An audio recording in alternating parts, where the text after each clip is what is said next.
Depuis sa nomination en octobre dernier, le ministre responsable de l'Abitibi-Témiscamingue a mis les pieds dans la région 3 fois plus tôt qu'une.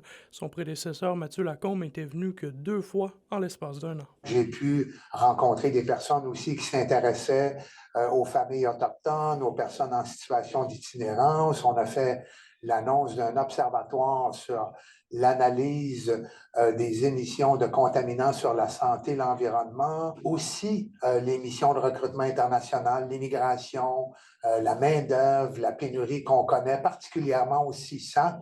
Euh, donc, tous les défis sont importants. Questionné à savoir si les députés caquistes de la région trouvent une oreille auprès de son cabinet, Jean Boulet répond travailler constamment avec chacun d'entre eux. Le mot-clé en ce qui nous concerne, c'est le travail d'équipe, la saine collaboration, puis on a du plaisir à le faire. Ça me permet de développer une connaissance encore plus fine et approfondie de votre région pour laquelle j'ai énormément d'affection.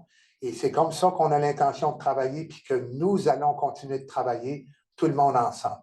Désirant augmenter l'attractivité de la région en 2024, le dossier de la halte routière dans la réserve faunique La Vérandrie est primordial selon le ministre régional. Cette halte-là, elle requiert beaucoup d'amour et c'est certain que ça va m'intéresser. Puis je vais approfondir le dossier, je vais en discuter avec mes collègues et c'est certainement une des priorités que j'aurai en 2024. Parce que si on veut être attractif, il faut d'abord que ça commence par l'accès et là, c'est la route principale qui nous mène chez nous. Et parmi les autres priorités pour celui qui est aussi ministre du Travail, la pénurie de main-d'œuvre. Les formations, de la main-d'œuvre par le rehaussement des compétences, les programmes en alternance travail-études. En immigration, on a ouvert un bureau régional d'UNIFI récemment. Donc, il faut faire des missions de développement qui sont spécifiques à nos besoins.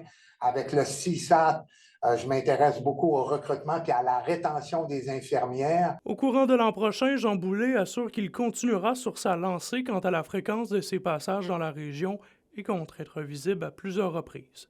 André Audet pour RMC Nouvelles.